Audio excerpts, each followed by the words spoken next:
Hello everyone, welcome to all of you. So आज के हम इस पर्टिकुलर लेक्चर में देखने वाले हैं जो डेफिनेशन है बेसिक मैकेनिक्स का, और उसके बाद में हम देखेंगे कि जो मैकेनिक्स है उसको अपन कैसे क्लासीफाई कर सकते हैं। ओके, सो शुरू करते हैं इस लेक्चर को। सबसे पहले हम ये देखते हैं कि आपको जो मैकेनिक्स टर्म है वो देखने को कहाँ मिला था। तो जब आप 11th क्लास की फिजिक्स पढ़ रहे थे तो आपने जो फिजिक्स पढ़ा था पूरा 11th क्लास की, वो पूरा का पूरा मैकेनिक्स ही था। लेकिन उस टाइम पे हमने मैकेनिक्स को बस जनरलाइज करके पढ़ा था, हमने वहाँ पे किसी भी तरीके का कोई क्लासिफिकेशन नहीं पढ़ा था। ठीक, सो हम मैकेनिक्स को डिफाइन करते हैं।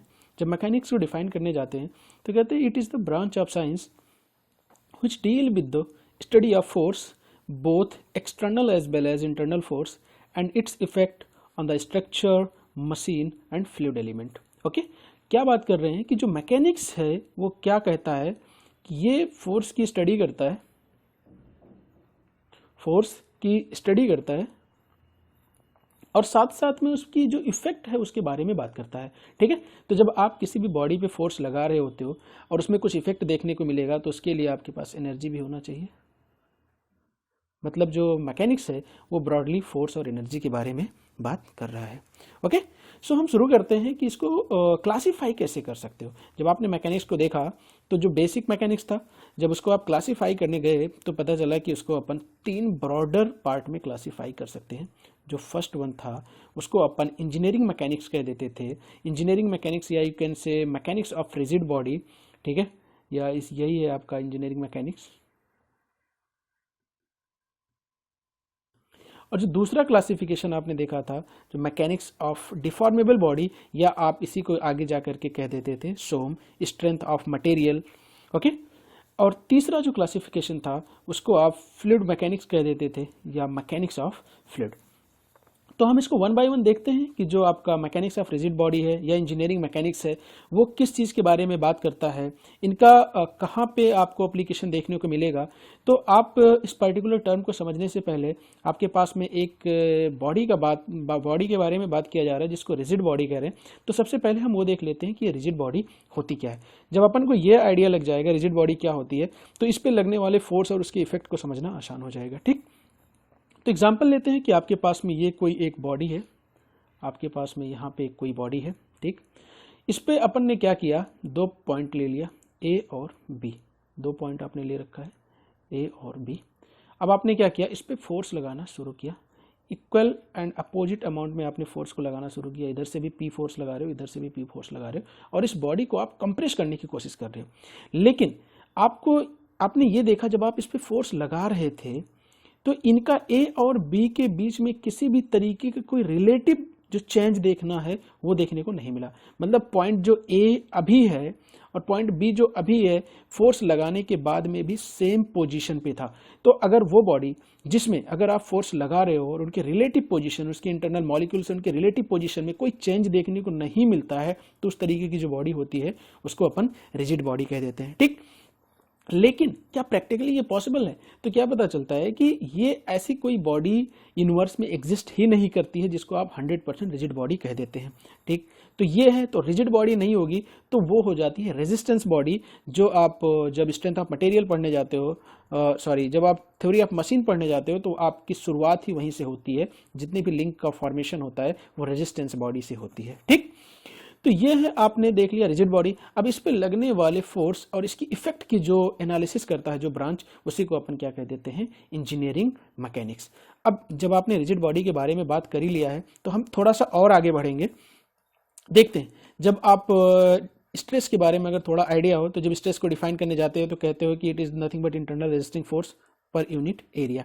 ठीक, जब आप इस बॉडी पे फोर्स लगा रहे हो और बॉडी में किसी भी तरीके का कोई चेंज देखने को नहीं मिल रहा है, मतलब जितना फोर्स लगा रहे हो बॉडी उतना रेजिस्ट कर पा रही है, तो यहाँ पे आपने क्या देखा, internal resisting force upon unit area जो है ये आपको देखने को मिल रहा है, रेजिस्टेंस फोर्स आपको देखने को मिल रहा है। तो यहाँ पे स्ट्रेस डेवलप होगा, मतलब stress is not equal to 0।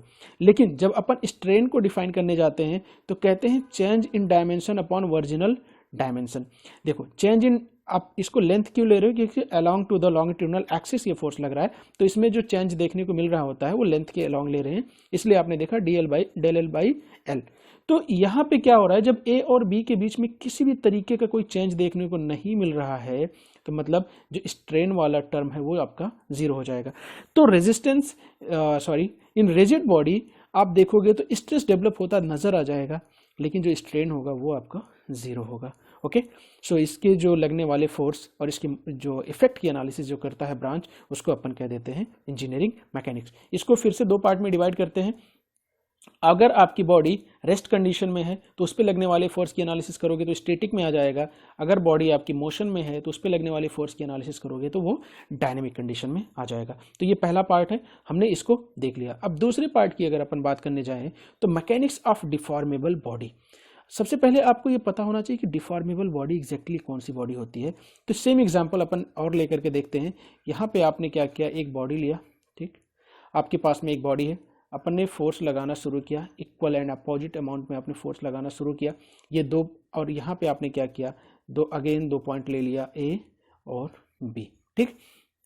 अब आपने कुछ देर बाद देखा, जब इस पे आपने फोर्स लगाना शुरू कर दिया तो कुछ देर बाद ये बॉडी जो होगी वो खिंच जाएगी, मतलब ये इलोंगेट हो जाएगी। तो जब ये बॉडी इलोंगेट होगी तो यहाँ पे जो ए पॉइंट यहाँ था वो कहीं यहाँ आ जाएगा, और जो बी पॉइंट यहाँ था वो कहीं यहाँ पे आ जाएगा। मतलब ये पॉइंट ए है, ये पॉइंट बी है। तो आपको ये दिख रहा है कि जब अपन वो बॉडी जिस पे अगर अपन फोर्स लगा रहे हैं तो उनके मॉलिक्यूल्स के रिलेटिव पोजीशन जो होती है वो चेंज हो जाते हैं। तो उस तरीके की बॉडी को डिफॉर्मेबल बॉडी कहते हैं। तो उसके जो मोशन या उस पे लगने वाले फोर्स के बारे में जो एनालिसिस करता है उसी को आप कह देते हो मैकेनिक्स ऑफ डिफॉर्मेबल बॉडी, या इसी को आगे जाकर के बोल देते हो मैकेनिक्स ऑफ सॉलिड। ओके, सो ये है आपका, अगर यहाँ स्ट्रेस के बारे में बात करें तो internal resisting force upon unit area that is P by A। तो यहाँ पे आपको स्ट्रेस डेवलप होगा that is not equal to zero. और अगर आप स्ट्रेन के बारे में बात करते हो तो change in length upon original length, अगर अपन along to the longitudinal axis है तो यहाँ पे आपको देखा रिलेटिव पोजीशन में चेंज देखने को मिल रहा है, तो जो स्ट्रेन होगा that is not equal to zero. मतलब यहाँ पे आपको स्ट्रेस और स्ट्रेन दोनों डेवलप होते हुए नजर आ जाएंगे। तो आपने दो पार्ट को आपने समझ लिया। अब अगर अपन थर्ड पार्ट को डिफाइन करने जाएं कि मैकेनिक्स ऑफ फ्लूइड क्या है, ठीक है, तो सबसे पहले आपको फ्लूइड के बारे में थोड़ा पता होना चाहिए कि फ्लूइड एग्जैक्टली होता क्या है। तो फ्लूइड को अपन डिफाइन करने जाते हो तो कहते हो fluid it is a substance which is having ability to flow और deform continuously under the action of shear force. यहाँ पे किस फोर्स के बारे में बात कर रहा है, यहाँ पे शियर फोर्स के बारे में बात कर रहा है।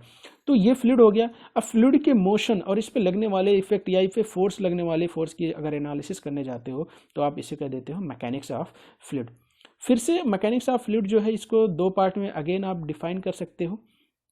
पहला होता है आपका mechanics of compressible fluid, compressible fluid, और दूसरा जो होता है mechanics of incompressible fluid, compressible fluid, ठीक है।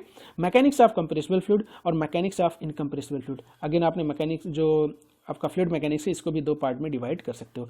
तो अब आपको पता होना चाहिए कि जो कंप्रेसिबल फ्लूइड है वो क्या होती है और जो इनकम्प्रेसिबल फ्लूइड है वो क्या होती है। इसको अगर अपन समझ लें तो इसको समझने के लिए आपने ये एग्जाम्पल देखा होगा, पिस्टन सिलेंडर का अपन एक एग्जाम्पल लेकर के देखते हैं। ये पिस्टन सिलेंडर है, ठीक, और यहाँ पे आपने सिलेंडर के अंदर लिक्विड भर दिया और ये पिस्टन जो है ना इसको अपन ने मूव कराना शुरू किया, ठीक। ये पिस्टन इस तरीके से रेसिप्रोकेट कर सकता है। आपने क्या किया, जब इस पिस्टन को मूव करा रहे हो तो प्रेशर बढ़ रहा है, लेकिन अगर इसके जो डेंसिटी है और वॉल्यूम है इसमें कोई चेंज देखने को नहीं मिलता है तो इस तरीके की जो फ्लूइड होती है उसको अपन इनकम्प्रेसिबल फ्लूइड कहते हैं, इनकम्प्रेसिबल फ्लूइड कहते हैं। और जनरली जो लिक्विड होती है वो इनकम्प्रेसिबल इन नेचर होता है, ठीक। अब अगर दूसरा एग्जांपल लेकर के देखें, सेम आपके पास यही पिस्टन सिलेंडर अरेंजमेंट है, सेम पिस्टन सिलेंडर अरेंजमेंट है। आपने पी को बढ़ाना शुरू किया और यहाँ पे आपने क्या कर दिया, इस बार आपने गैस भर लिया, ठीक। अब जब आप प्रेशर को बढ़ा रहे हैं, मतलब इसको जो आपका पिस्टन है वो मूव कर रहा है। जब पिस्टन मूव कर रहा है तो डेंसिटी जो है ना वो आपकी बढ़ेगी, क्योंकि जो एयर के जो मॉलिक्यूल्स हैं, जो गैसेस के मॉलिक्यूल्स हैं वो पास में आएंगे तो इसकी डेंसिटी बढ़ेगी, लेकिन जो वॉल्यूम होगा वो घट रहा होगा। तो मतलब अगर प्रेशर को बढ़ाने या घटाने से डेंसिटी या वॉल्यूम में किसी भी तरीके का कोई चेंज देखने को मिलता है तो उस तरीके की जो फ्लूइड होती है उसको अपन कंप्रेसिबल फ्लूइड कह देते हैं। और अगर प्रेशर को चेंज करने से डेंसिटी या वॉल्यूम में किसी भी तरीके का कोई वेरिएशन देखने को नहीं मिलता है तो उस तरीके की फ्लूइड जो होती है उसको आप इनकम्प्रेसिबल फ्लूइड कह देते हो। ठीक, तो अब क्या पता चलता है, जनरली जो गैसेज होते हैं वो कंप्रेसिबल इन नेचर में होते हैं और जो लिक्विड होती है इनकम्प्रेसिबल इन नेचर में होती है। तो जनरली जो आपका लाइक एयर का एग्जांपल ले लो, कंप्रेसिबल है, लेकिन जो वाटर की बात करने जाते हो तो इनकम्प्रेसिबल नेचर में होता है। ठीक है, तो अब यहाँ से आपने इस मैकेनिक्स को देखा, जो कंप्रेसिबल फ्लूइड की लगने वाले फोर्स और मोशन की एनालिसिस करता है वो मैकेनिक्स ऑफ कंप्रेसिबल फ्लूइड हो जाता है, और इनकम्प्रेसिबल फ्लूइड में लगने वाले फोर्स और मोशन की एनालिसिस करता है वो इनकम्प्रेसिबल फ्लूइड मैकेनिक्स हो जाएगा। ठीक है, अब आपने इन तीनों जो पार्ट हैं उसको ब्रॉडली देख लिया। अब अगर अपन फर्दर एग्जांपल लेकर के समझने की कोशिश करें, यहाँ पे देखो आपके पास में एक बॉडी है, इस बॉडी पे लगने वाले फोर्स की डिफरेंट डिफरेंट कंडीशन में हम एनालिसिस करने वाले हैं। पहला केस हमने देखा कि ये जो बॉडी है ना, अपन इसको फिक्स कर रखें कहीं पे, इस पे लग रहा है कोई फोर्स P, ये स्टैटिक कंडीशन में है। अगर इस पे लगने वाले फोर्स की एनालिसिस कर रहे हैं तो ये देखो static body at rest condition में है, बॉडी रेस्ट कंडीशन में है तो आपकी स्टैटिक पोर्शन आ जाएगा। अब यहाँ पे वही बॉडी है, अगर इस पे ये मूव कर रही है, अगर इस पे अपन फोर्स लगा रहे हैं, अब इस पे जो लगने वाले फोर्स की एनालिसिस करते हो तो डायनेमिक कंडीशन में आ जा रहा है। ठीक है, अब देखो थर्ड कंडीशन में क्या है, आपके पास में बॉडी है, अपन ने फिक्स कर रखा है, वही सेम फोर्स लगा रहे हो, और क्या देखा आपने, कुछ देर बाद ये बॉडी जो है वो एलोंगेट हो जा रही है, मतलब ये बॉडी है डिफॉर्मेबल बॉडी है। तो डिफॉर्मेबल बॉडी है तो इस पे लगने वाली फोर्स की एनालिसिस जो करने जाते हो उसी को अपन कहते हैं तो मैकेनिक्स ऑफ डिफॉर्मेबल बॉडी, या आप इसी को स्ट्रेंथ ऑफ मटेरियल कह देते हो।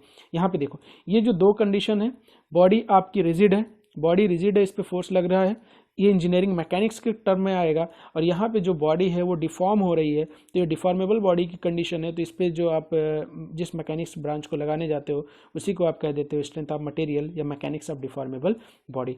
अब यहाँ पे फ्लूइड है, फ्लूइड इसमें कोई बॉडी है, उस पर लगने वाले इफेक्ट की एनालिसिस करते हो तो ये आपकी फ्लूइड मैकेनिक्स बन जाता है। ठीक, ये आपको बेसिक क्लासिफिकेशन आपको देखने को मिला। अब हमने जो इंजीनियरिंग मैकेनिक्स लिया है उस इंजीनियरिंग मैकेनिक्स को अगर फिर से आप दो पार्ट में देखे थे कि जो एक था आपका स्टैटिक पोर्शन, एक था आपका डायनेमिक पोर्शन। ठीक, स्टैटिक पोर्शन में आपने देखा था अगर कोई बॉडी है वो रेस्ट कंडीशन में है, जैसे आपका कोई स्ट्रक्चर है, जैसे आपके जो फ्रेम्स होते हैं या आप कह सकते हो ट्रस होती है, उस पे लगने वाले फोर्स और उस पे जो फोर्सेज हैं उसके बारे में एनालिसिस करने जाते हो तो स्टैटिक कंडीशन में आता है। अब आपके पास में अगर कोई बॉडी है वो मूव कर रही है, उस पर अगर आप फोर्स की एनालिसिस करते हो तो डायनेमिक में आता है। जब डायनेमिक को आप देखते हो तो इसको अगेन दो पार्ट में डिवाइड किया जा सकता है, एक होता है आपका काइनेमेटिक्स, एक होता है काइनेटिक। इस टर्म को समझना थोड़ा ज़रूरी है, काइनेमेटिक्स और काइनेटिक थोड़ा कन्फ्यूजिंग होते हैं। तो काइनेमेटिक्स को अगर अपन डिफाइन करने जाते हैं तो इसमें कहते हैं study of motion without considering the basic cause of motion,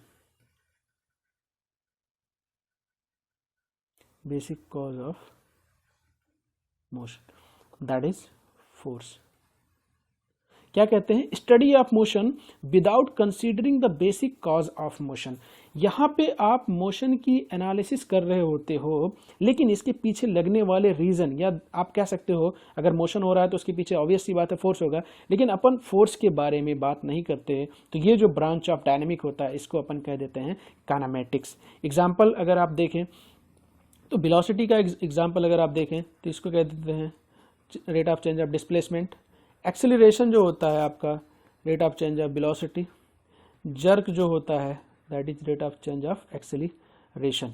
ठीक है, तो यहाँ पे अगर आप इनकी यूनिट की बात करने जाओ तो मीटर पर सेकेंड स्क्वायर, मीटर पर सेकेंड क्यूब, लेकिन इस यूनिट में कहीं पे भी फोर्स का इन्वॉल्वमेंट देखने को नहीं मिल रहा है। तो आप ऐसे डिफाइन कर सकते हो वो क्वांटिटी जिनमें फोर्स का इन्वॉल्वमेंट नहीं होता है वो आपकी होती है काइनेमेटिक क्वांटिटीज। ठीक है, अब अपन काइनेटिक क्वांटिटी को अगर अपन डिफाइन करने जाते हैं तो यहाँ पे अगर अपन डिफाइन करने जाते हैं तो इसमें कहते हैं study of motion with the consideration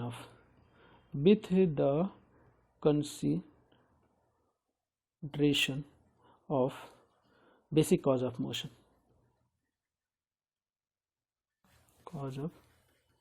motion. यहाँ पे आप क्या करते हो, यहाँ पे आप मोशन की एनालिसिस कर रहे होते हो, लेकिन उसके पीछे लगने वाले जो रीज़न है या उसके पीछे लगने वाले फोर्स की बात कर रहे हो, उसको भी अपन कंसीडर करते हैं। ठीक है, तो आपको सबसे पहले जो फोर्स टर्म है वो देखने को कहाँ मिला था, जब अपन Newton's second law of motion की बात करते थे, Newton second law of motion की बात करते तो वहीं पे पहली बार आपको फोर्स देखने को मिला था, जिसको आप क्या कहते थे, that is rate of change of linear momentum. तो यहाँ से आपको मिलता था dB/dt दैट इज m/a, जो कि आपको फोर्स है F = ma, इसकी यूनिट की बात करें तो न्यूटन होता है। तो अब देखते हैं वो क्वांटिटी जिसके साथ डायरेक्टली या इनडायरेक्टली मास का टर्म आ जाता है। ठीक है, जिसके साथ डायरेक्टली या इनडायरेक्टली मास या यू कैन से न्यूटन का टर्म आ जाता है, वो डायनेमिक क्वांटिटीज होती हैं। एग्जांपल अगर अपन देखें डायनेमिक विस्कोसिटी की, अगर एग्जांपल देखें डायनेमिक विस्कोसिटी की अगर अपन बात करने जाएं, तो इसकी जो यूनिट होता है न्यूटन सेकेंड पर मीटर स्क्वायर। यहाँ पे आप देखोगे तो न्यूटन का टर्म इन्वॉल्व हो रहा है, मतलब ये जो क्वांटिटी है डायनामिक क्वांटिटी है, तो आप यहीं से जस्टिफाई कर सकते हो कि वो क्वांटिटी जिसके साथ डायरेक्टली या इनडायरेक्टली न्यूटन का टर्म आ जाता है वो डायनामिक क्वांटिटीज होती हैं। अगर काइनेमेटिक क्वांटिटी के बारे में बात करें तो आप काइनेमेटिक विस्कोसिटी का नाम सुना होगा।